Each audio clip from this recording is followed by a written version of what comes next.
கடவுளுடன் காலை வணக்கம். புனித மத்தேயு எழுதின நற்செய்தி 6ஆம் அதிகாரம் 7 முதல் 15 வரையுள்ள இறைவார்த்தைகள். அக்காலத்தில் இயேசு தம் சீடரை நோக்கி கூறியது: நீங்கள் இறைவனிடம் வேண்டும் பொழுது பிற இனத்தவரைப் போல பிதற்ற வேண்டாம்.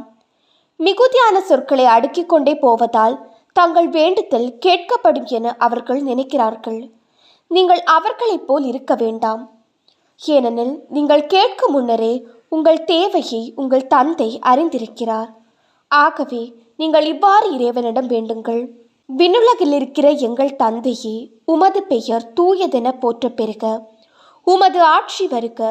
உமது திருவுளம் விண்ணுலகில் நிறைவேறுவது போல மண்ணுலகிலும் நிறைவேறுக. இன்று தேவையான உணவு எங்களுக்கு தாரும். எங்களுக்கு எதிராக குற்றம் செய்தோரை நாங்கள் மன்னிப்பது போல எங்கள் குற்றங்களையும் மன்னியும். எங்களை சோதனைக்கு உட்படுத்தாதையும், தீயோரிடமிருந்து எங்களை விடுவியும். மற்ற மனிதர் செய்யும் குற்றங்களை நீங்கள் மன்னிப்பீர்களானால் உங்கள் விண்ணக தந்தையும் உங்களை மன்னிப்பார்.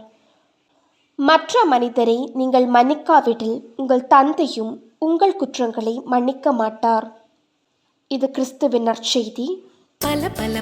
இந்த நாள் இனிய நாளாக அமைய வாழ்த்துக்கள். ஒரு நல்ல நாள் நம் தேவன் தந்த நாள். இது நல்ல நாள், ஒரு நல்ல நாள் நம் தேவன்